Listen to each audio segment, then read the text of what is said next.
दायित्व बनता कि किसानों को जो उसकी वास्तविकता है वो बतानी चाहिए, वरना एक साइड एक भ्रम फैलता हुआ जो नज़र आ रहा है उसमें से जो स्थिति साफ अगर नहीं होगी तो वास्तविकता लोगों को नहीं पता लगेगी। एक पंचायत हमने पीछे नारनौल में की थी, उसकी जानकारी सब लोगों को हुई। आज हमने ये कार्यक्रम रखा था और कार्यक्रम को शुरू करने से पहले कल और सब किसान उसमें थे तो वहाँ उपस्थित हुए थे, लेकिन जैसा कल तय हुआ था उसमें से उन लोगों ने उस बात को, उस वायदे को उल्लंघन करके, और कुछ लोग तो वहाँ रुके रहे जहाँ का तय हुआ था, लेकिन कुछ नौजवान उनके द्वारा चाहे उकसाए गए होंगे चाहे अपने आप आए होंगे, लेकिन उस वायदे का उन्होंने उल्लंघन किया, निभाया नहीं। हमारे नेता जो भी मंच पर पहुँच रहे थे सब पहुँचे हुए थे, केवल मुझे वहाँ हेलीकॉप्टर लेकर उतरना था तो हेलीकॉप्टर पर वो पहुँच गए बड़ी संख्या में, जिसके कारण से मैंने भी समझा कि क्योंकि लॉ एंड ऑर्डर की स्थिति नहीं बिगड़नी चाहिए, में हमारा भी दायित्व बनता कि किसानों को जो उसकी वास्तविकता है वो बतानी चाहिए, वरना एक साइड एक भ्रम फैलता हुआ जो नज़र आ रहा है उसमें से जो स्थिति साफ अगर नहीं होगी तो वास्तविकता लोगों को नहीं पता लगेगी। एक पंचायत हमने पीछे नारनौल में की थी, उसकी जानकारी सब लोगों को हुई। आज हमने ये कार्यक्रम रखा था और कार्यक्रम को शुरू करने से पहले कल हालांकि जो आंदोलनकारी थे उन लोगों से, उनके नेताओं से बातचीत वहाँ एडमिनिस्ट्रेशन की हो गई थी और उनके 12-13 लोग वहाँ आए थे। डिप्टी कमिश्नर और वहाँ के जो और अधिकारी हैं उनसे बातचीत करने के बाद एक सहमति बनी थी कि एक सांकेतिक विरोध हम करेंगे, लेकिन रैली में कोई किसी प्रकार का हम कोई प्रदर्शन ऐसा नहीं करेंगे। उस बात पर विश्वास रखते हुए और प्रशासन ने भी अपनी तैयारी की, और आज मुझे वहाँ जब पहुँचना था तो उससे पहले रैली में बड़ी संख्या में लोग उपस्थित थे, लगभग 5000 से ऊपर जनता थी। और उस जनता के वहाँ पहुँचने पर सबसे पहले तो उनका आभार प्रकट करता हूँ कि वो इस कार्यक्रम में वहाँ उपस्थित हुए, और ख़ास करके जो कैमला गांव जहाँ पर ये रैली थी, पूरा गांव का गांव और सब किसान उसमें थे तो वहाँ उपस्थित हुए थे, लेकिन जैसा कल तय हुआ था उसमें से उन लोगों ने उस बात को, उस वायदे को उल्लंघन करके, और कुछ लोग तो वहाँ रुके रहे जहाँ का तय हुआ था, लेकिन कुछ नौजवान उनके द्वारा चाहे उकसाए गए होंगे चाहे अपने आप आए होंगे, लेकिन उस वायदे का उन्होंने उल्लंघन किया, निभाया नहीं। हमारे नेता जो भी मंच पर पहुँच रहे थे सब पहुँचे हुए थे, केवल मुझे वहाँ हेलीकॉप्टर लेकर उतरना था तो हेलीकॉप्टर पर वो पहुँच गए बड़ी संख्या में, जिसके कारण से मैंने भी समझा कि क्योंकि लॉ एंड ऑर्डर की स्थिति नहीं बिगड़नी चाहिए, इसलिए सुरक्षा को ध्यान में रखते हुए और मैंने अपना हेलीकॉप्टर जो है निर्देश दे करके उनको और करनाल में उतारा। तो इसलिए कुछ समय के बाद हमारे प्रदेश अध्यक्ष उनका भाषण हुआ, शिक्षा मंत्री उनका भाषण हुआ, वहाँ जो विधायक हैं उनका हुआ, और जो नेता वहाँ पहुँचे थे सबके भाषण हुए। वास्तव में जो हमने किसान को बताना था वो सारा संदेश उन किसानों को चला गया। आखिर तो हमने अपने विषय बताने थे वो बता दिए गए, वो मैंने बताने थे या हमारे बाकी नेताओं ने बताने थे, उसमें कोई बहुत बड़ा अंतर नहीं था। लेकिन चूँकि गांव के, ग्रामीण क्षेत्र के उन लोगों को एक अपेक्षा थी कि मुख्यमंत्री आज आएंगे और उस इलाके के लिए कुछ ना कुछ विकास के कार्यों के नाते से घोषणाएं करेंगे, मुझे करनी भी थी। अब ये ठीक है कि वो घोषणाएं तो मैं यहाँ से भी कर सकता हूँ, वहाँ से भी कर सकता हूँ, कोई उसमें अंतर पड़ने वाला नहीं है। उस इलाके के विकास के काम के लिए लगभग 100 करोड़ रुपए की योजनाएं आज मुझे जो वहाँ बतानी थी वो निश्चित रूप से फिर किसी मौके पर उनको बता दी जाएगी। और 3 प्रोजेक्ट्स उनका उद्घाटन था 47 करोड़ रुपए का, वो भी वहाँ एडमिनिस्ट्रेशन ने या तो कर दिया होगा, नहीं तो फिर किसी मौके पर ऑनलाइन उसका उद्घाटन कर दूंगा। लेकिन कुल मिलाकर के आज के इस घटनाक्रम पर इतना ज़रूर मैं कहना चाहूँगा कि हमारे देश में एक स्थापित लोकतंत्र है, मजबूत लोकतंत्र है, और मजबूत लोकतंत्र में हमने ये पाया है कि हमें बात कहने का अधिकार सबको है, विपक्ष को भी है, पक्ष को भी है। जो भी अपना यानी राइट टू एक्सप्रेशन के अंतर्गत जिस प्रकार का संविधान ने अधिकार सबको दिया है उसकी हम पालना करते हैं। हमने कभी भी इन तथाकथित किसानों के, किसान नेताओं के जो वक्तव्य हैं उनको कभी रोका नहीं। उनके जो आंदोलन चल रहे हैं वो चल ही रहे हैं, और उसमें तो बल्कि वहाँ पर इतनी भीड़ होने के बाद, कोविड होने के बाद भी जहाँ वहाँ इतनी भीड़ है उसमें व्यवस्थाओं में बहुत से काम हमने किए हैं। हमने वहाँ स्वच्छता के नाते से, पानी के नाते से, वहाँ जो टेम्परेरी टॉयलेट्स है उसकी व्यवस्था की है, लाइट की व्यवस्था की है, वहाँ हेल्थ सर्विसेज को लेकर के मेडिकल फैसिलिटीज़ वो उनको दी हैं। तो ये सारे काम वहाँ किए गए हैं। लेकिन ये अच्छा नहीं कि कोई अपनी बात को कहना चाहे और हम किसी दूसरे का विरोध करें। ये लोकतंत्र का तकाजा नहीं है। देश ने आज़ादी प्राप्त की है और आज़ादी का जो हमारा लोकतांत्रिक व्यवस्थाओं का जो एक पालन हुआ हमारे संविधान के द्वारा, डॉक्टर भीमराव अम्बेडकर ने जो हमें व्यवस्था दी है, उसका उल्लंघन ये देश की जनता मुझे नहीं लगता बर्दाश्त करेगी। आखिर इस देश में डेमोक्रेसी को खत्म करने के लिए पहले भी कांग्रेस ने एक प्रयत्न किया 1975 में, जब देश में आपातकालीन हुई। तो आपातकालीन के समय कांग्रेस का ये जो घिनौना काम है उसको लोगों ने उस समय पहचाना और कांग्रेस को नेस्तनाबूद किया, धराशायी किया। सत्ता इतने लंबी पुरानी उनकी सत्ता थी, उसको उखाड़ के फेंका। तो ये लोकतंत्र के प्रति हमारे देश की आस्था है, जनता सब जानती है। और आज के इस घटनाक्रम के कारण से तो मैं समझता हूँ जनता को वह संदेश, शायद मैं अपनी बात में से इतना संदेश न दे पाता जितना बड़ा संदेश जनता को इस घटना के कारण से हो गया है। और बहुत से समाचार उसके बाद मेरे पास फोन आ रहे हैं कि ये ठीक नहीं हुआ है और ठीक नहीं किया है। और इसमें से एक हमारे समाज में खास करके किसान वर्ग की भी बदनामी इन लोगों ने कराई है, क्योंकि किसान का ये रवैया नहीं हो सकता, किसान का ये स्वभाव भी नहीं। हमारा देश का किसान कितना ही कम पढ़ा लिखा होगा, भोला भाला होगा, लेकिन बहुत गहरी उसकी आस्था है इन चीज़ों में, वो बहुत समझदार है।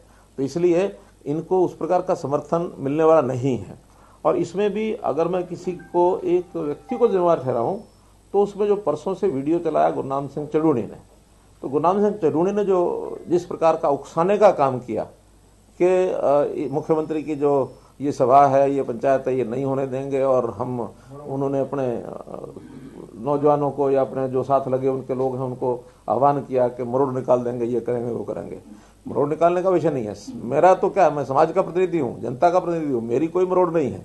मुझे तो जनता के आशीर्वाद से ये स्थान अगर मिला है, तो ये जनता की अगर मरोड़ निकालनी है तो उनके सामने आ जाएगी, उसमें कहीं कोई देरी नहीं लगेगी। इसलिए अब वो बहुत ज़्यादा एक्सपोज होते जा रहे हैं। और इस आंदोलन के पीछे अगर हाथ है तो मैं समझता हूँ कांग्रेस पार्टी का बड़ा हाथ है, कम्युनिस्टों का बड़ा हाथ है। तो ये सारे लोगों को भी इस बात का ध्यान में आता है कि ये कोई तौर तरीका नहीं है, क्योंकि कांग्रेस के लगातार वक्तव्य इस प्रकार के आ रहे हैं, उकसाने के सबके सामने हैं। और जो नेता इनके जितने भी आंदोलन पर बैठे हैं और जो बातचीत में भी जाते हैं, वो सब कम्युनिस्ट विचारधारा के हैं। वो कम्युनिज्म जिसका नेस्तनाबूद हो गए, बंगाल में हो गए, चाइना में हो गए, रूस में हो गए, आज ये पैर पसारने के लिए लगे हुए हैं कि इन आंदोलनों के माध्यम से हम यहाँ पैर जमा लेंगे, तो इनको भूल जाना चाहिए। तो इसलिए मित्रों, आज का ये जो घटनाक्रम है इसका मैं निंदा करता हूँ इसकी, और जिन्होंने आयोजन किया उनका मैं आभार प्रकट करता हूँ। चाहे वहाँ की जनता है, गांव की जनता है, उस इलाके की जनता है, चाहे वो कार्यकर्ता है, चाहे एडमिनिस्ट्रेशन है, मीडिया के लोगों ने भी बहुत सहयोग किया है। मीडिया ने सारी बात, चाहे प्रिंट मीडिया आज लिखेगा, चाहे इलेक्ट्रॉनिक मीडिया ने अभी तक दिखाया है, उनका सबका मैं आभार व्यक्त करता हूँ। और मैं समझता हूँ कि जनता को भी इसके बारे में जो जानकारी मिलेगी उसमें से निश्चित रूप से उनका एक रुख बनेगा। जहाँ तक किसानों के संबंध में है, ये सब बातें मैं पहले भी कह चुका हूँ, दोहराने के लिए, क्योंकि आज जो कुछ मुझे वहाँ कहना था वो आपके माध्यम से वहाँ तो अवसर शायद नहीं मिला, क्योंकि स्वाभाविक है कि जब इस प्रकार की कोई दूसरी हाइपर की जो घटना हो जाए तो उसके नाते फिर ध्यान उधर चला जाता है। अल्टीमेटली आखिर किसान के लिए देश के प्रधानमंत्री ने क्या कुछ नहीं किया। देश के प्रधानमंत्री के ऊपर ये कोई भरोसा नहीं करेगा कि वो किसान के विरोधी हैं। कोई भी वर्ग समाज का ये भरोसा नहीं कर सकता, क्योंकि बहुत वर्षों के बाद देश में देश की व्यवस्थाओं को सुधारने में, दिशा देने में, गरीब समाज, मजदूर हो, किसान हो, छोटा दुकानदार हो, उन सब के हित में जितने काम अभी तक किए हैं, और जब काम नया कोई किया जाता है, नई व्यवस्था कोई बनाई जाती है, तो उसका विरोध कई बार होता ही है। प्रारंभ में विरोध होता है, बाद में लोगों को लगता है ये काम बात बहुत अच्छी है। अगर मैं उदाहरण देता हूं तो आखिर जब जीएसटी का विषय था, कितना विरोध हुआ था। आज वही व्यापारी यानी जीएसटी को मान्य किया, उसने उसको पसंद करता है, उनको लगता है कि हम एक बहुत बड़े जंजाल में से बाहर निकल गए। आज सारे देश में एक टैक्स हो गया, और उस एक टैक्स के नाते से उसको दुविधाएं नहीं है कोई गलत काम करने की, सब एक दिशा में ठीक काम करते हैं। और बहुत अच्छा, प्रशासन को भी अच्छा लगा, रेवेन्यू भी ज़्यादा एकत्र हुआ और व्यापारी भी इसमें प्रसन्न हुआ। मैं बहुत दूर नहीं तो 90s के विषय में आपको बताऊंगा कि 90s में जब इस देश में लिबरलाइजेशन का विषय चला,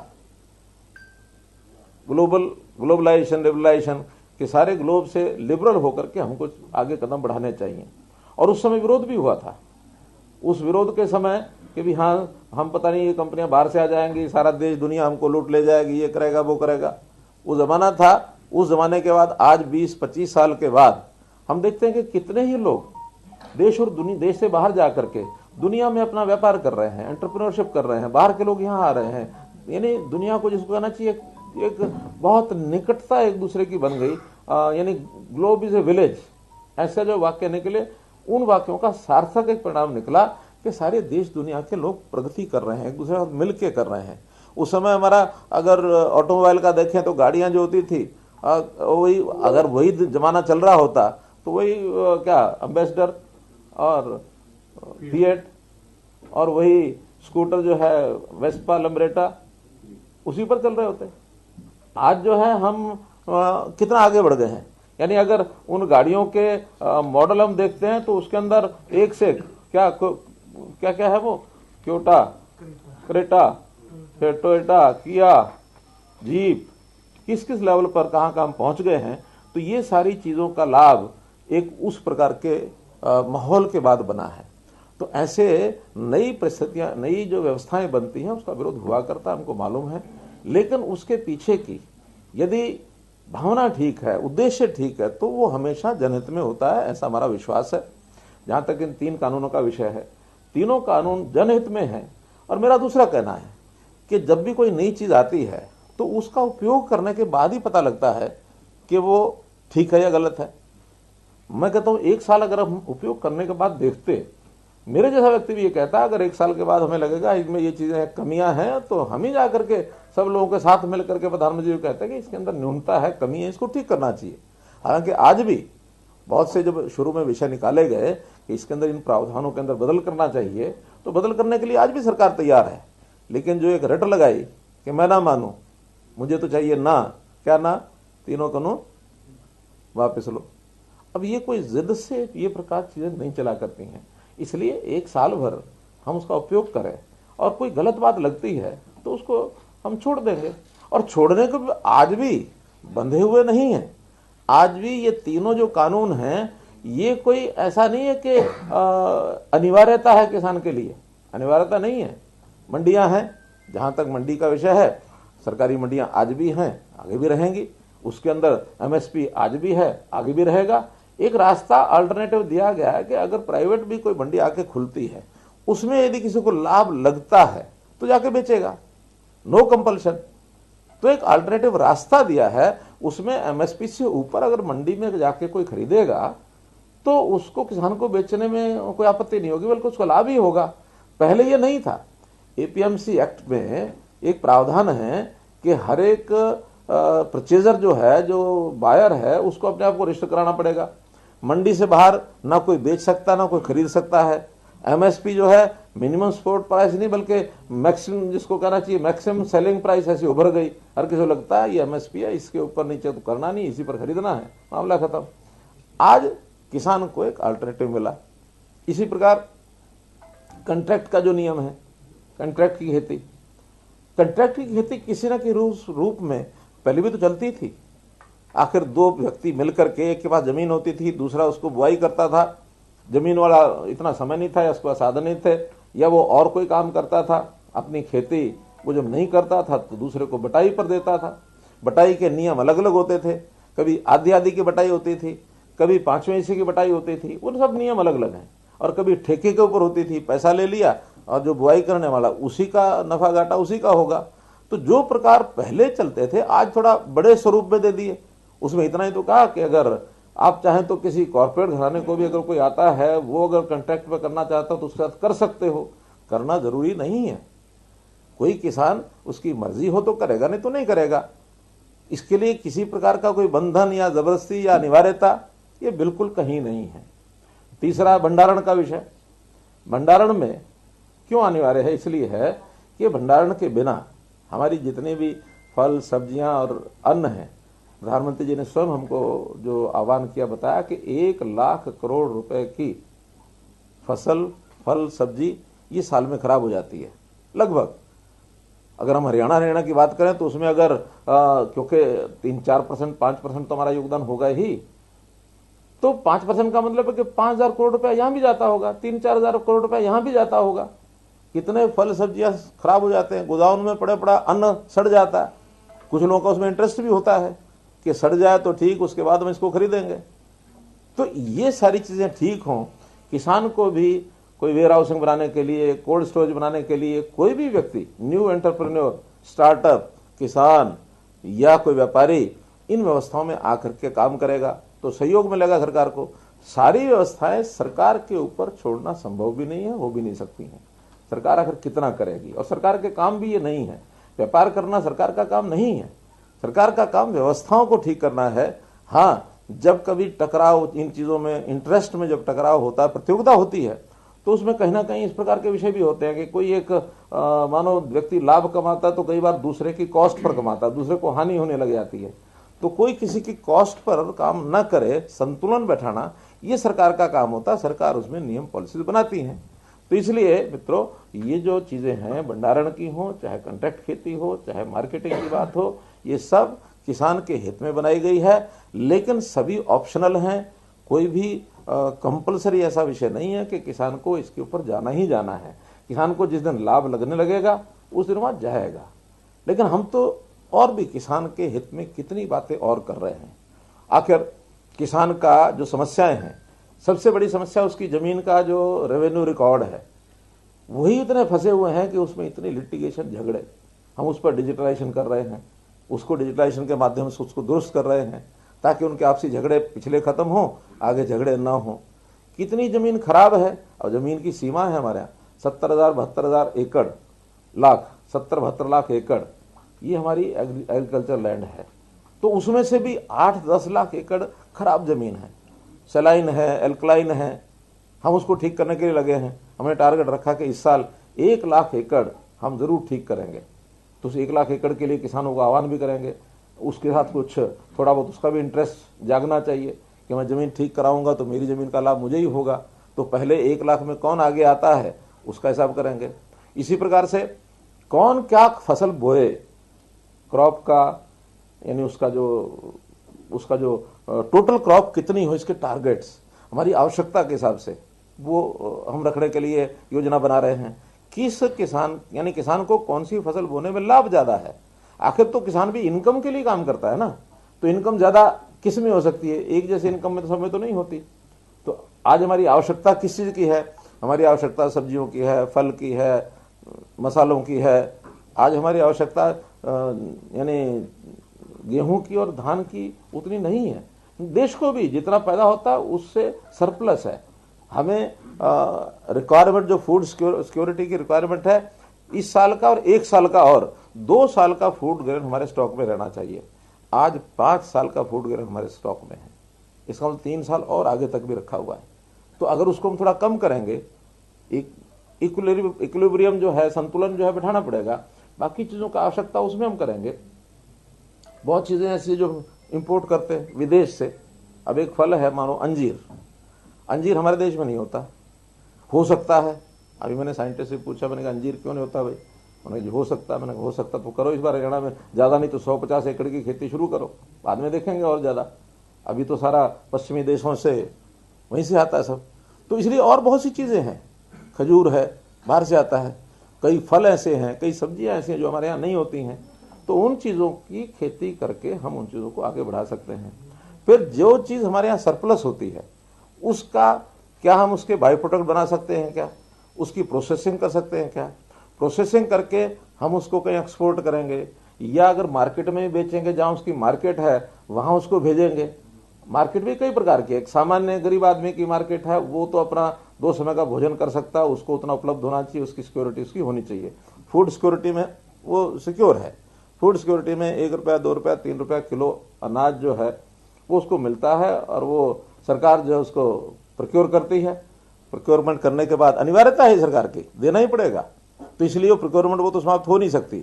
लेकिन अच्छे ऐसे लोग जो अपनी कैपेसिटी अच्छी रखते हैं, जो जिनकी क्षमता है, बाइंग कैपेसिटी है, वो खाने के अच्छे प्रकार भी खरीदते हैं। जब अच्छे प्रकार खरीदते हैं तो उसके प्रोडक्ट वैसे ही बना करके बेचे जा सकते हैं। अब आलू है 5 रुपए 10 रुपए केजी है, लेकिन आलू की जो चिप्स है बनी हुई वो 20 रुपए पैकेट से लेकर 100 रुपए पैकेट तक है। तो ऐसे ही सब चीज़ों के प्रोडक्ट सीधा जो है एक सीमित सीमा होती है हर चीज़ के उपयोग करने की। चीनी है, अब सीधी उपयोग तो नहीं हो सकती, कोई सीधी थोड़ी खाएगा, उसके प्रोडक्ट बनते हैं, आगे प्रोडक्ट बना करके आगे बेचेंगे। हमने बाजरा खरीदना शुरू किया, बाजरे का उपयोग तो हमारे यहाँ 2 लाख मीट्रिक टन का है, हमने 7.5 लाख मीट्रिक टन खरीद लिया। तो इसमें से प्रोडक्ट बनाएंगे हम, प्रोडक्ट बनाने के बाद इंडस्ट्री लगाएंगे, और ये इंडस्ट्री लगाने के लिए जनता को, उसमें किसान भी होगा, किसान का बेटा भी होगा, सब होंगे, उनको इसके लिए हम आह्वान कर रहे हैं, आगे बढ़ा रहे हैं।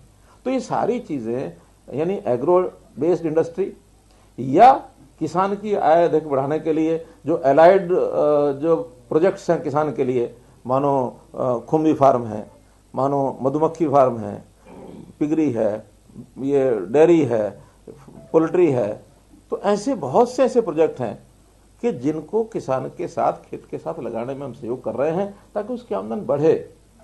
सामान्य किसान और साथ में प्रोग्रेसिव फार्मर, हमने प्रोग्रेसिव फार्मर को आह्वान किया है कि आप आइए आगे, अपने जैसे 10 किसान और बनाइए, हम आपको सहयोग करेंगे।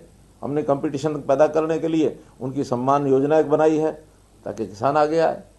पानी की आवश्यकता के लिए हम कर रहे हैं, लखवार डैम है, रेणुका डैम है, किसाऊ डैम है, इसके ऊपर हम काम कर रहे हैं। एसवाइल का लड़ाई चलेगी, चलती रहेगी, कब सफलता मिले कब ना मिले, लेकिन जो कुछ नए प्रोजेक्ट्स हैं वो भी तुम कर सकते हैं। फिर जितना पानी है उसके लिए हम मानो माइक्रो इरिगेशन के प्रोजेक्ट, ताकि कम पानी में ज़्यादा सिंचाई हो जाए। हर खेत को पानी पहुंचाने का काम ये हमने शुरू कर दिया, उसका रजिस्ट्रेशन अब शुरू हो जाएगा। 4 जिले छांटेंगे, इन चारों जिलों में आने वाले साल भर के बाद कोई 1 एकड़ भी नहीं बचेगा सिंचाई के लिए जो रह गया हो। उसके लिए उस प्रकार के बड़े प्रोजेक्ट बनाएंगे, पीपीपी प्रोजेक्ट बनाएंगे, सोसाइटीज़ बनाएंगे, सरकार मदद करेगी, 85% हम उसमें सब्सिडी दे रहे हैं। तो ऐसे कितने ही काम हमारे एजेंडे में हैं। किसान की फसल ठीक से बिक जाए, उसका ठीक से रिकॉर्ड ठीक बन जाए, मेरी फसल मेरा ब्यौरा, ये हमने शुरू किया। आज हर किसान को जिस दिन उसकी बारी आती है उसको SMS पहुंच जाता है, कल तुमने फसल लेके आनी है। नहीं तो हमने देखा मंडी में 4-4 दिन 5-5 दिन ट्रॉली लेके जाते थे, किसानों को मंडी में सोना पड़ता था। अब किसान को मंडी में सोने की आवश्यकता नहीं है। पेमेंट पहले आड़ती के थ्रू आती थी, इस बार 52% ऐसे किसान हैं जिनको सीधी उनके अकाउंट में पेमेंट गई है। सिर्फ 48% ने जिन्होंने कहा कि हमारी पेमेंट आड़ती के थ्रू दे दो, उनको आड़ती के थ्रू दे दी, कोई समस्या नहीं आई। पहली बार किसानों के खाते में सीधा लाखों रुपया गया है। किसान की इनकम कैसे बढ़े, हमारा ध्यान इधर है। किसान अपना काम चलाने के लिए लोन लेता है, ब्याज के उसमें कर्जे में दबा रहता है, और इतना दबाव होता है उसको पता नहीं लगता कि मेरी इनकम गई कहाँ, और फिर वो कर्जा जो है बरकरार रहता है। फिर नारे लगते हैं, पॉलिटिकल पार्टियां नारे लगाती हैं, क्या कर्जा माफ करो, कर्जा माफ करो, और सरकारें जो करती हैं माफ कभी कर नहीं पाती हैं। कांग्रेस के चुनाव में उन्होंने राजस्थान में, मध्य प्रदेश में, दोनों जगह कहा कि हम कर्जा माफ कर रहे हैं। आज हिसाब उठा के देख लो, नहीं कर पाए। हमने हालांकि आने के बाद 3.5 लाख किसानों का ब्याज और पेनल्टीज वो माफ की, 1000 करोड़ रुपए से ऊपर ये हमने माफ किया। क्योंकि अगर ब्याज कर और वो तो छोड़ सकते हैं हम, लेकिन अगर उसका जो मूलधन है वो छोड़ा है तो जो एजेंसियां हैं फाइनेंस करने वाली, बैंक हैं, वो डूब जाएंगे या सरकार से भरना पड़ेगा। तो हम क्यों ना ऐसे प्रयत्न करें कि कर्जे की बजाय उसकी इनकम बढ़े। आखिर तो ताकतवर किसान बनेगा अपनी इनकम से, कर्जे से और कर्जे माफी से नहीं। तो उसकी इनकम बढ़ाने के हम लगातार प्रयत्न कर रहे हैं। यही प्रधानमंत्री हैं जिन्होंने किसान की आय डबल हो इसकी घोषणा की, उस पर काम कर रहे हैं। यही प्रधानमंत्री हैं जिन्होंने 6000 रुपया सीधा हर किसान के खाते में हर साल डालेंगे 3 किस्तों में, वो डाल रहे हैं। हमने भी 4 लाख गरीब परिवारों को मुख्यमंत्री परिवार समृद्धि योजना के अंतर्गत 4000 रुपया दिया है साल का, चाहे वो कोविड के दिनों में ही हमने दिया। उस योजना को हम आगे बढ़ाएंगे। बहुत ऐसे विषय हैं जिसको हम कर रहे हैं। अब परिवार पहचान पत्र का काम हमारा पूरा होते ही 31 मार्च को हम 1 लाख परिवारों की आमदन कैसे वो 1 लाख से ऊपर हो जाए, अब पता नहीं कितने निकलते हैं, 1 लाख जो लोएस्ट इनकम के परिवार कितने और किस सीमा तक निकलेंगे, वो एक आंकड़ा आएगा। हो सकता है बहुत कम निकले, तो फिर 1 लाख से ऊपर भी बढ़ सकते हैं। किसान को कम से कम, हर एक किसान को कम से कम 1 लाख की आय जरूर हो जाए। छोटा भी किसान है, 1 एकड़ का, आधे एकड़ का, उसको अन्य रोजगार क्या कराया जाए, इस पर हमारी प्लानिंग बन रही है। तो हम लोग लगातार गरीब, किसान, मजदूर दिन रात काम करते हैं, लेकिन ये जो सारा सिलसिला चल पड़ा है भ्रमाने का, किसान को भ्रम में डालने का। अब किसान विरोधी, ये ठीक है, मैं उनको भी किसान विरोधी नहीं कह सकता, किसान के हम भी समर्थक हैं, वो लोग भी जो तथाकथित ऐसे किसान नेता वो भी समर्थक हैं। हम भी चाहते हैं उनकी आय बढ़े, वो भी चाहते होंगे आय बढ़े। हम भी चाहते हैं किसान अन्नदाता, हम भी कहते हैं अन्नदाता है, वो भी कहते हैं किसान अन्नदाता है। इसमें अंतर कहीं नहीं है। अंतर है तो सिर्फ ये 3 कानून का समर्थन या इसका विरोध। कभी भी कोई समर्थन विरोध जो होता है वो बैठ करके बातचीत से सुलझाया जाता है। तो बातचीत के ऊपर सुलझाने के लिए अगर वो आगे आते हैं, किसी को कोई आपत्ति नहीं है। लेकिन एक अब शब्द अगर मैं गलत प्रयोग करूंगा तो उनको चुभ जाएगा, लेकिन इस प्रकार का एक जिसको कहना चाहिए एक अंधेरगर्दी, ये कभी भी समाज में चलती नहीं है, कोई समाज स्वीकार नहीं करेगा। तो आज तो मैं फिर एक दोबारा से निवेदन करूंगा कि इस प्रकार की हरकतों को छोड़ देना चाहिए। लोकतंत्र में सबको पूरा अधिकार है, सबको अपनी बात कहनी चाहिए, किसी का भी कोई मूछ ऊंची नीची नहीं होती है। जब हम सब कर रहे हैं उनको भी इस प्रकार से करना चाहिए। और कुल मिलाकर मैं जो विपक्षी दल हैं, चाहे वो कांग्रेसी हैं, चाहे वो कम्युनिस्ट पार्टी के लोग हैं, ये लाल झंडे वाले जो लोग हैं, ये गलतफहमी न रहे, लोकतंत्र में विश्वास ये पैदा करें, वरना लोग जो है इनको सबक सिखा देंगे, ऐसा मेरा मानना है। मुझे आज के इस कार्यक्रम में जितनी बात ध्यान में थी आपको कही है, और मैं फिर कहता हूं कि आज के इस कार्यक्रम का जो संदेश जाना चाहिए था, मुझे लगता है मेरी बात वहां करने के बजाय शायद अब ज्यादा ही गया है। आज के इस समय की मेरी बातचीत को जितना लोगों ने रिसीव किया होगा, शायद उस समय ना करते। और मैं आग्रहपूर्वक कह रहा हूं कि इस देश की परंपराओं में विश्वास रखें, किसान का वास्तविक हित किस चीज में है, इसके ऊपर थोड़ा चर्चा करें, और एक बार लागू होने के बाद किसी प्रकार का कोई नुकसान होता नजर आएगा तो स्वयं, चाहे देश के प्रधानमंत्री हैं, चाहे देश के कृषि मंत्री हैं, चाहे होम मिनिस्टर हैं, चाहे प्रदेश की सरकारें हैं, सब उसको मानेंगे कि इसमें बहुत बार बदलाव होते हैं। संविधान हमारा बना 1952 में, 51 में, उसके बाद उसमें 100 से ज्यादा अमेंडमेंट हो चुके हैं। कितनी पॉलिसीज हमारी बदलती हैं। कभी एपीएमसी एक्ट किसान के हित में बताया गया था 80s में, लेकिन वही एपीएमसी एक्ट में संशोधन सब तरफ से आया है कि संशोधन करना चाहिए। हम भी कहते हैं, वो भी कहते हैं, कांग्रेस ने भी कहा है। और इन 3 कानूनों का प्रस्ताव अगर रखा गया तो ये कांग्रेस के टाइम पर रखा गया है। कांग्रेस क्योंकि कभी भी जो चीज को आगे बढ़ाना चाहती है तो उसमें हिम्मत नहीं होती आगे करने की, क्योंकि कांग्रेस के बारे में पहले जैसे कह चुका हूं कि कांग्रेस एक यथास्थितिवादी पार्टी है। कभी भी कुछ नया करने में उन्हें हिम्मत नहीं होती, डर लगता है उनको। और फिर जब डर लगता है, बाद में जब काम हो जाता है तो उनको एक और खतरा महसूस हो जाता है, भी हम तो नहीं कर पाए, ये कैसे कर गए। फिर उसके लिए समाज के वर्गों को, भिन्न भिन्न वर्गों को उसमें भय पैदा करना, और ये भय पैदा करके इस प्रकार का वातावरण बनाना, ये सब उनका बहुत समय से पहले से ही ऐसा वातावरण रहा है। क्योंकि इन्होंने 370 के समय भी यही किया, इन्होंने राम जन्मभूमि के समय यही किया, इन्होंने CAA के समय यही किया, आज भी यही कर रहे हैं। तो इसलिए न करें, क्योंकि इस लोकतंत्र में आस्था हमको तो रखनी है, उनको भी रखनी ही होगी। नहीं रखेंगे तो जनता उखाड़ के फेंक देगी। मुझे इतना लगता सीएम साहब आगे भी प्लान की जाएगी क्या? और आगे आज जो पंचायत प्लान हुई वो आगे जारी रखी जाएगी? हमारी पार्टी के लोग इस पर निर्णय करेंगे। सीएम साहब, किसान लगातार ही कह रहे हैं कि जब भी हम पहले दिल्ली की ओर गए तब भी हम पर वाटर कैनल और टीयर गैस का इस्तेमाल किया गया, आज भी टीयर गैस और वाटर कैनल का इस्तेमाल किया गया। मुख्यमंत्री ऐसा लग रहा है कि किसान विरोधी नहीं तो आपको क्या लगता है कि ऐसी छूट कुछ भी दे दी जाए, कुछ भी करें? हम यहाँ बैठे अपना ये प्रेस कॉन्फ्रेंस कर रहे हैं और बाहर कोई 100-200 लोग आ जाए, हम तो आपको प्रेस कॉन्फ्रेंस को डिस्टर्ब करेंगे। हम तो शांतिपूर्वक जा भी रहे थे और नहीं, आपको शांति- लग रहा है कि ये इंटेलिजेंस फेलियर है क्योंकि नहीं, दो कोई दिन फेलियर से नहीं है, लगातार- कोई फेलियर नहीं है। 2 दिन पहले से पता लग गया था, उनसे बैठ के बातचीत हुई थी और बातचीत होने के बाद वहां फोर्स भी थी। आखिर उस फोर्स नहीं तो उनके ऊपर, लेकिन एक विश्वास होता है, जो विश्वास किया गया तो विश्वासघात कोई करेगा तो उसके हाथ कुछ तो करना पड़ेगा। तो आप मानते हैं कि सरकार किसानों को समझा पाने में असफल नहीं कोई है? असफल नहीं है। समझ ही नहीं पा रहे हैं। अरे मैं करूं, कोई असफल नहीं है। हमने अपनी बात समझा दी ना, और इतनी घटना के बाद तो ज्यादा अच्छी प्रकार से समझा दी। शायद अगर ये घटना नहीं होती तो मैं आपके माध्यम से सारे देश दुनिया को बता ही नहीं पाता, ये वहीं से आपको खबर लेनी पड़ती। इसलिए इसमें कोई समस्या नहीं आई है, किसान समझ रहा है और बहुत थोड़ी संख्या में कम लोग जो हैं इसके ऊपर एक। और फिर दूसरा मेरा कहना है, किसान की समस्या है ही नहीं जिसके ऊपर ये बात कर रहे हैं, राजनीति है, शुद्ध राजनीति है। और इस शुद्ध राजनीति में जो फोर्सेस पीछे लगी हुई है मैंने आपको बता दिया, नाम लेके 26 को ऐलान किया हुआ है कि 26 को हम दिल्ली भी जाएंगे, हरियाणा देखिए, से हजारों की तादाद में ट्रैक्टर जाएंगे। 26 को किसी पार्टी का कार्यक्रम नहीं है। 26 अगस्त एक राष्ट्र गौरव का दिन होता है हमारे। 26 जनवरी, हाँ, 26 जनवरी एक राष्ट्र गौरव का दिन होता है।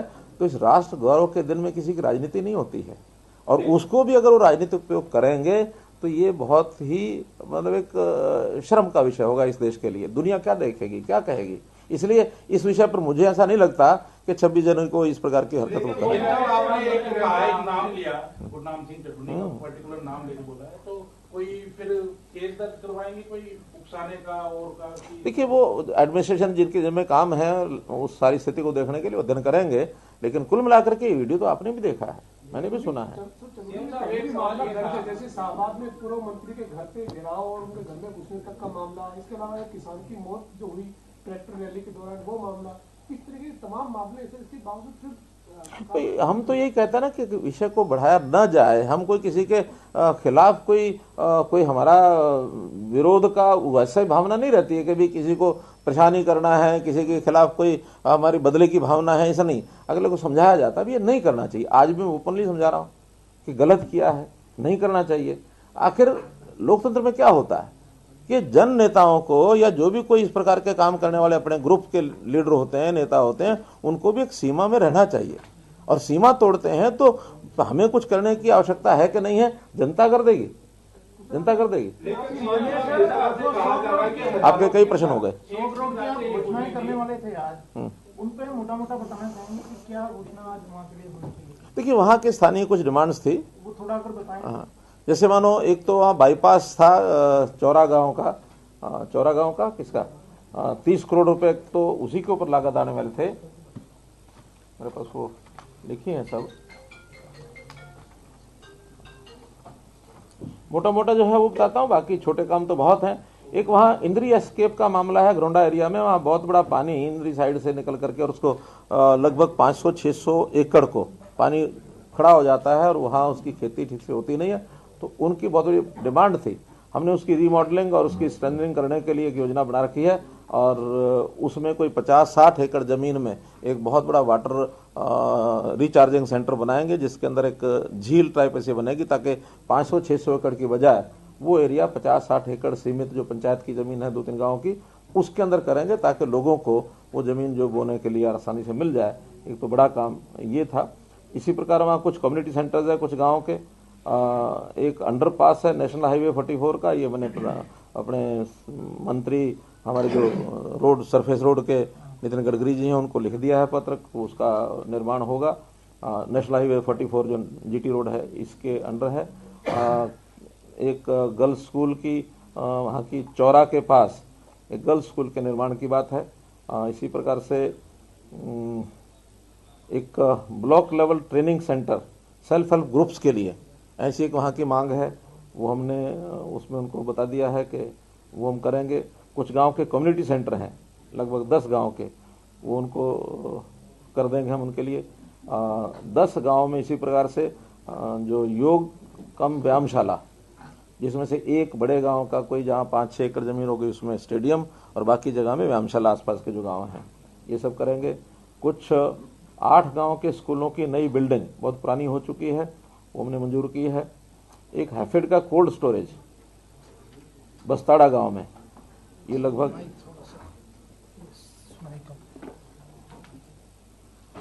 बस्ताड़ा गांव का एक हैफेड का कोल्ड स्टोरेज लगभग 3 करोड़ रुपए की लागत का ये बनेगा।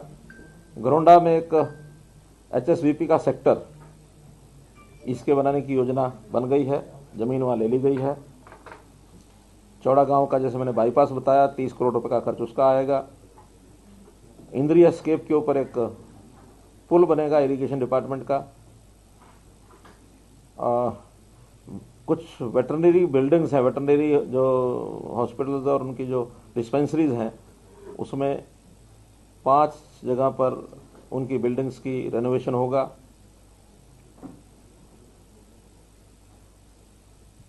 कमला गांव के कुछ 3-4 काम उन्होंने अलग से बताए हैं, वो सब करके और अलग से 2 करोड़ रुपए की उनकी हमने कैश ग्रांट भी उनको मंजूर की है। घरौंडा में एक CHC पहले से बनी हुई है, उसको 50 बेड का हॉस्पिटल ये मंजूर किया है। बस्ताड़ा में स्पोर्ट्स का एक जो स्टेडियम है, वो स्टेडियम बहुत पुराना बना हुआ है, उसकी हालत ठीक नहीं है, उसको रेनोवेशन, उसका पूरा नई बिल्डिंग उसकी बनाई जाएगी। 6 गांव में सब हेल्थ सेंटर्स हैं, उनकी बिल्डिंग रेनोवेशन होगी, कुछ की नई बनेगी।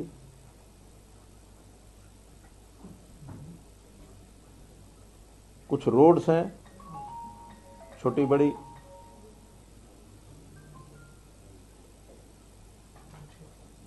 इस प्रकार से लगभग 100 करोड़ रुपए का ये पूरा काम लगभग मैंने बताया, उसमें कुछ कम ज्यादा हो सकता है। तो ये योजनाएं वहां आज बतानी थी, आपके माध्यम से आज बताइए, उनको लिख करके वहां भेज देंगे ताकि उनको मंजूर करके वहां से।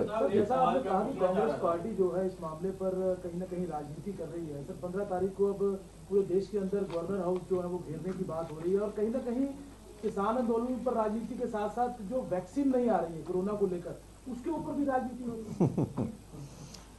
इसमें हंसने के अलावा और कोई बात नहीं है। बस कोविड का ये वर्ष न केवल अपना प्रदेश देश बल्कि दुनिया का, और उसमें भी एक मानवता के अगेंस्ट एक इस प्रकार की एक संकट आया है।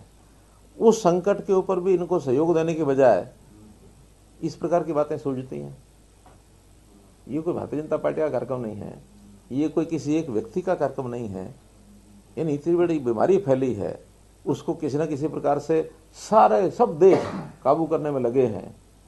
बल्कि अच्छी बात तो ये है कि वैक्सीन का जो एक रिसर्च जो है, जो अपने देश में हो रहा था, उसी के ऊपर आधारित होकर के ये प्रोग्राम आगे बढ़ा है। और उस वैक्सीन के 2 प्रकार की वैक्सीन हमने उसकी जो मंजूरी मिली है, उसके आधार पर अब इतनी बड़ी संख्या में भी नहीं बन पाएगी कि सारी दुनिया, सारे देश को एक साथ दी जा सके। उसके लिए फेजेस बनाए हैं। सबसे पहला फेज में रखा है कि जो हमारे वर्कर्स हैं, फ्रंट लाइनर्स, कोविड वॉरियर्स जिनको कहा है, हमारे यहाँ प्रदेश में लगभग 1.5 लाख वर्कर है वो, तो सबसे पहले उनको करेंगे। फिर उसके बाद आगे एज वाइज या कुछ कैटेगरी वाइज करते हुए कोशिश रहेगी कि ज़्यादा लोगों को वो उसका कोरोना का यानी इसका जो वैक्सीन है इसका लाभ पहुंचाया जा सकता है कि इस बीमारी का ये चक्र है, ये साइकिल है, ये हम कैसे तोड़वा सकें। मैं समझता हूँ आज के विषय तक अगर हम सीमित रहेंगे तो ज्यादा अच्छा, वरना फिर एक सवाल है कि कोरोना वैक्सीनों की हरियाणा में फ्री लगाई जाएगी या इसके भी पैसे लिए जाएंगे? देखिए अलग अलग प्रकार इसके आएंगे। गरीब आदमी को फ्री मिलेगी और जो आउट ऑफ टर्न अगर लेना चाहेंगे, क्योंकि इसका खर्च तो काफी आएगा, जो खर्च आएगा उसको सब्सिडाइज करने के लिए अगर कुछ लोग सहयोग करेंगे तो अच्छा ही होगा। सीएम साहब, जैसे आज घटना घटी है, ऐसी आगे घटना ना घटे, इसके लिए आज जो सरकारी काम में बाधा पहुंचाई गई है, क्या मामले भी दर्ज किए जाएंगे? देखिए पहला काम अपील करना, हमने अपील की है और अपील में से चीजें रुक जाएं तो ज्यादा अच्छा होता है। हाँ, आप कुछ बोल रहे थे? सर 2 चीजें, एक तो वैक्सीन के बारे में कि पीछे बात चली थी कि हरियाणा से कुछ लिखते हुए थी, जो मंत्री हैं इस कैटेगरी में है उनको पहले देखिए एक भावना थी कि लोग ज्यादा एक्सपोजर होता है, कोई बड़ी आवश्यकता होती है ऐसा नहीं है। आखिर एक्सपोजर में जिसको एक्सपोजर ज्यादा होता है, जैसे अब जो हमारे कोरोना वॉरियर्स हैं उनको पहले क्यों रखा गया कि उनका एक्सपोजर ज्यादा है, उस प्रकार के केसेस को डील करते हैं। जनता में घूमने का एक्सपोजर जो है वो पॉलिटिकल लोगों का कुछ ज्यादा होता है, लेकिन फिर भी अब उसके ऊपर हम कोई बहुत रिजिड ऐसा नहीं है। जब भी कभी बारी आएगी ना, तो दूसरी तीसरी बारी में जो 50 वर्ष के ऊपर के हैं, एज वाइज जो ग्रुप बना है 50 वर्ष से ऊपर का शायद प्राथमिकता देंगे, काफी लोग तो उसमें आ ही जाएंगे। हमको इसको सेलिब्रेट करने के लिए कर रहे हैं थोड़ी कि आप इसमें पॉलिटिकल लीडर को आगे लगना ही चाहिए, आवश्यकता के हिसाब से ही कहा है वो, और कुछ नहीं। आज की जो दुर्घटना हुई है ये इंटेलिजेंस फेलियर नहीं था जैसे आपने बताया? नहीं, कोई इंटेलिजेंस फेलियर नहीं था, नहीं कोई सिस्टम फेलियर नहीं था, केवल जिन लोगों ने आश्वासन दिया था आगे उनके ऊपर भरोसा टूटा है, भाई इतना ही विषय है। सीएम साहब जिस तरह से सर, किसानों को समझाने के लिए इन इश्यूज के बारे में आपने पहले अंबाला में भी कोशिश की, आज भी महापंचायत हुई, क्या इस तरह की महापंचायत और भी हरियाणा में आप? देखिए, हमारा कार्यक्रम हमारी पार्टी बनाती है। पहले भी एक नारनौल में कार्यक्रम किया था, अच्छा कार्यक्रम हो गया था, लगभग 5-6 हज़ार संख्या का कार्यक्रम हुआ था। आज यहाँ भी संख्या कम नहीं थी, लोग आए थे, ऐसा नहीं है कि कोई लोग डर गए, वो तो केवल कुछ शरारती लोगों ने हेलीपैड पर आकर के शरारत की। मैं तो वहाँ पहुंच ही गया था, बाद में मुझे सूचना मिली कि भी हाँ हेलीपैड पर ठीक व्यवस्था नहीं, तो हालांकि अगर मैं कहता नहीं मैंने आना है तो कुछ तमाशा हो जाता, कुछ और ज्यादा नुकसान होता। आखिर लोग तो अपने ही हैं, कोई हमारे दुश्मन नहीं है। यानी कोई मती में दूसरी बात आ जाए किसी के तो उसको समझाने का ही काम होता है, दंड दे करके कोई समझने वाला नहीं है। हमारे ही लोग हैं, वो सारे इसी प्रदेश के हैं। सीएम साहब जिस तरह से मंत्रियों की बातचीत चल रही है, केंद्रीय मंत्रियों की भी चल रही है, और बातचीत का कोई ना कोई चलो नतीजा तो निकलेगा ही निकलेगा। 26 तारीख को गणतंत्र दिवस है, यदि हरियाणा, मैंने बात पहले बता दी है, वो हरियाणा के किसान गणतंत्र दिवस मनाने के लिए यदि दिल्ली जाएगा तो उसको इजाजत दी जाएगी? मैंने आपको बता दी, वो राष्ट्रीय कार्यक्रम है और राष्ट्रीय उत्सव है रादर। तो राष्ट्रीय उत्सव जो होता है तो उसी भावना से किया जाता है, उस भावना से मनाएगा तो कोई कहीं जाए, लेकिन भावना अगर उलट हुई तो फिर वो ठीक नहीं है। जनता ही अपने आप उनको, मैं समझता हूँ, समझा देगी या उनके आग्रह करेगी तो वो अपने आप विड्रा कर लेंगे इस विषय को, ऐसा मैं मानता हूँ। कई दौर की बातचीत हो चुकी है, आप भी शामिल रहे, दिल्ली गए, रिलायंस और अडानी ने भी अपना फेवर दे दिया। जो 3 चीजों का विरोध था, इसको कानून वापस लिखा है, और दूसरा उनका था अडानी और किसान। देखिए, इन कानूनों में सवाल ये था कि इसमें आप इतनी बार शामिल हुए हैं, तो आपको कहाँ लगता है कि मामला कहाँ पे अटका है और कैसे सुलझ सकता है, जो पूरे देश की जनता है? सुलझाने के लिए जितने बिंदु आए हैं सब पर कोई ना कोई मत बनाया जा सकता है, लेकिन वहां तो इतने घंटे बातचीत चलती है, आखिर में एक ही बात होती है कि क्या पंचादा क्या सिर मत थे पर नाड़ा होते, आखिर में वापस लो जी। तो वापस तो सरकार नहीं लेने वाली, ये तय है। राज्य सरकार को छोड़ दिया जाए ऐसे, तो आपको लगता है उचित है कि राज्य सरकार इसको? वो तो अगर बातचीत में ये विषय निकलता है तो कोई दिक्कत नहीं है। अगर राज्य सरकार भी छोड़ेंगे तो राज्य सरकारों ने कुछ तो नियम पहले से उसमें बदलाव करने होंगे, कुछ नई बातें करनी होगी तो किसी नए स्वरूप में भी हो सकती हैं, उसी में संशोधन किए जा सकते हैं। लेकिन कहीं ना कहीं आपसी बातचीत में होगा तो एक विषय को छोड़कर बाकी सब चीजें डायलॉग के माध्यम से हो सकती हैं। एक चीज क्या कि एज इट इज उसको विड्रा करो, ये मुझे नहीं लगता कि सरकार विड्रा करेगी। सर, आपका जब आज विरोध हुआ उस मामले में भी पहले हुआ तब भी कांग्रेस के नेता लगातार एक ही बात कह रहे हैं विरोध के बाद कि अविश्वास में आ चुकी है सरकार और सेशन बुलाकर अपना बहुमत। मैंने परसों बताया था ना कि रात को जो आदमी सपने ले तो उसको कभी कभी पूरे हो जाते हैं, दिन में कोई सपने ले तो ये उसकी आदत ही होती है। तो वो आदत बड़ी बनाए रखें, दिन में सपने लेते रहे, रोज सोचेंगे कि आज हमारी सरकार आएगी का, बिलख रहे हैं। अब जो कोई बिलख रहा हो तो उसकी बिलखत में से चीज निकलती हो तो निकलती रहे। सर, एक सवाल था। किसान जब आए थे, शंभू बॉर्डर से जब दाखिल हुए थे, तब बैरिकेड लगाए गए थे और किसानों ने एक मैसेज देने की कोशिश की थी कि सरकार ने रास्ते रोक दिए। अब हम शांतिपूर्वक ढंग से अपना प्रदर्शन कर रहे हैं। उनका प्रदर्शन चलते हुए भी 1.5 महीने से ऊपर हो चुका है और वो एक परिचय देने की कोशिश कर रहे थे कि शांतिपूर्वक प्रदर्शन हो। लेकिन पिछले दिनों से जो एक्टिविटी देखने के लिए मिली, कभी मंत्री का विरोध, कभी आपका विरोध, और अब कहीं ना कहीं वो तोड़फोड़ पर भी आ गए हैं। आंदोलन की दिशा कहाँ जा रही है? और जो एक सवाल साथी ने पूछा था कि 26 जनवरी को वो जाने दिया जाएगा, तो ऐसी हरकतों के बाद क्या भरोसा किया जा सकता है किसानों की किसी बात पे उन्हें आगे इजाजत देने को लेकर? देखिए, एक होता है शांतिपूर्वक आंदोलन, वो शांतिपूर्वक आंदोलन करें। आंदोलन का मतलब होता है कि धरना देना, कहीं अपनी सभा करना, अपनी बात कहना, समझ में आता है। किसी दूसरे के कार्यक्रम में विरोध पैदा करना ये आंदोलन का हिस्सा नहीं होता है। आंदोलन का हिस्सा तो वहीं तक सीमित है कि भी आप अपनी बात रखिए, अपना धरना दीजिए, अपना जुलूस निकालिए, अपनी भाषा जो बोलनी है बोलिए, अखबार में जाइए, मीडिया में जाइए, कुछ करिए। लेकिन कोई आदमी आपके विरोध में कोई और बात कह रहा तो उसमें बोलने नहीं देंगे कि आंदोलन का ऐसा नहीं होता है। एक सवाल जिस ढंग से एग्रेसिव है इस मामले में, कृषि कानूनों के मामले में, तो क्या लगता है कि इस बार पंचायत चुनाव इस 3 कानूनों के मुद्दे पर ही होंगे?